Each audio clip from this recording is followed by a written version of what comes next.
So I have gotten in fuck tons of arguments about imperialism over the last few years, honestly.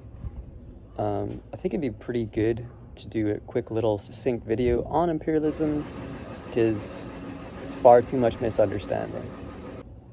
I think the most important thing is understanding that imperialism is not one country fucking over another country. That is the grade 10 understanding that we're given when our socials teacher, who doesn't really give a fuck, is told to teach us about imperialism. Imperialism is to be understood as a distinct stage of capitalism. One country fucking over another country is colonization. And colonization leads to imperialism, but it fundamentally is not imperialism. Imperialism began at a specific date. You can mark exactly when it began because it was a specific process that was driven by colonization. And that date is 1884. The colonization that preceded that, the colonization by England, France, Belgium, Germany, Italy, and Portugal, and Spain led to what imperialism was and what it is, and it is a stage of capitalism that began with the Berlin Conference. So imperialism is a point in history when all of the empires have finished colonizing the world. And generally, it's too much of a fucking pain in the ass for an empire to go into another nation, another empire's colony, and fight them for it. It's arduous. So instead, they just move on and colonize somewhere else. That was all fine and dandy until the entire world had been colonized.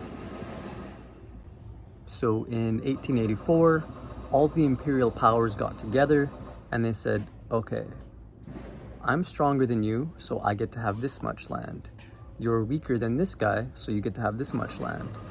And they got together and they debated and they discussed, and then they literally fucking decided who gets to colonize what, who gets to retain what, and who gets to carve up Africa and Latin America.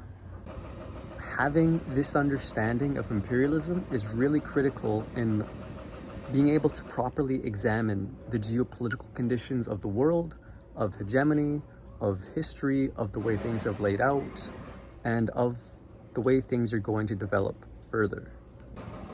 So one of the earliest examples of the violence of imperialism begins in the 1900s, when shortly after the Berlin Conference, the imperial powers got fed up, specifically because capitalism is built on exploitation. The ruling class does not cede power. It does not say, oh yeah, okay, I've got enough, things are okay, whatever, I'm cool. They don't do that. They say, no, I want more. I don't give a fuck, I want more. And this obliterates the argument of crony capitalism. It cannot be sustained, it cannot be regulated, it is built on exploitation, and it needs to increase the degree of exploitation for it to survive, which leads to slavery, coups, genocide, theft.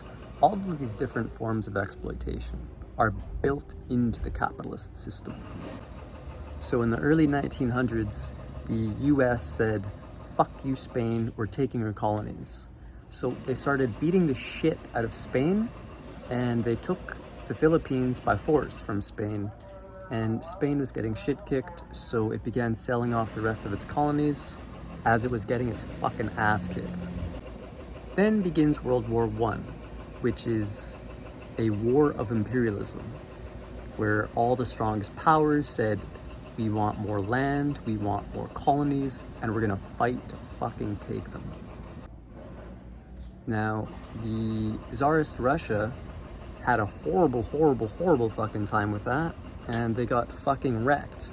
And the working class there said, okay, fuck this is garbage, I'm tired of being fucking killed and dying on behalf of our ruling class. So they said, fuck off, and had a revolution. Now, the conditions are really fucked up in China, so they start fighting, they start waging their revolution, World War II happens, which is again another imperialist war where imperial powers are just fighting to exploit countries. They are fighting for colonies, and they're fighting each other for colonies. They aren't invading the colonies directly, largely. They're fighting each other and saying, fuck you, this is ours, and we'll fight for it. So understanding the definition of imperialism forces us to examine the history as it is, the problems as they are, which is to say, who forms the hegemony, who has the power, who is overthrowing countries, who is committing the bulk of violence and exploitation in the world. And if you understand what imperialism is, it's very obvious who those powers are.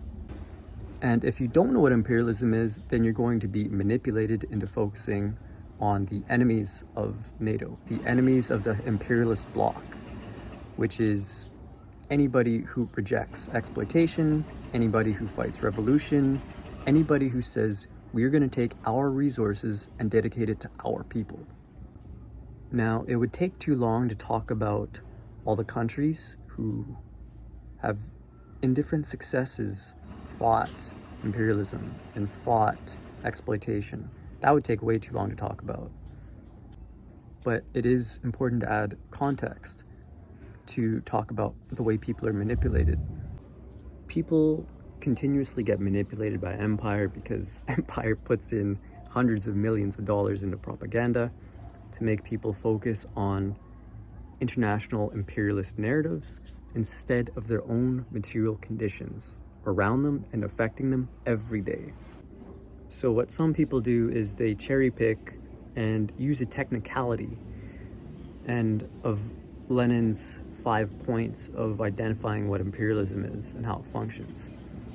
So these people, instead of using the full historical analysis and going through the history and going through all the way that it works, they skip all of that and go through technicality.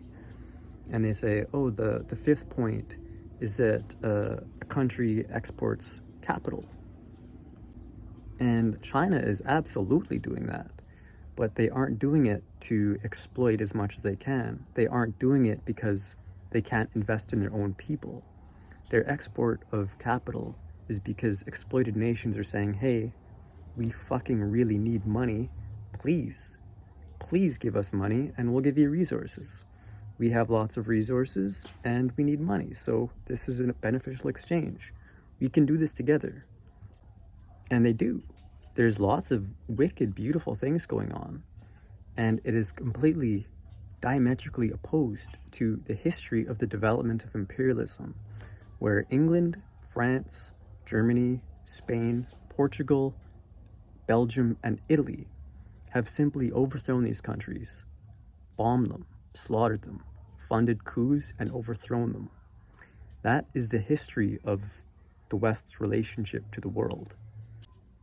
This is why it's so important for us to understand what imperialism is. 140 years later, it is just as important to understand it now as it was then. Since the development of imperialism, neocolonial has developed, where a country or an empire does not even need to fight an empire in order to take control of another country. They can simply fund mercenaries to overthrow that country and institute a puppet government. And this was perfected by the CIA in Indonesia, where there was 1 to 2 million people slaughtered in a US-backed coup. If you are worried about imperialism, I would highly recommend you read the Jakarta Method and learn about neocolonialism and study all the successful revolutionaries who have fought imperialism and who have led national liberation struggles across the world.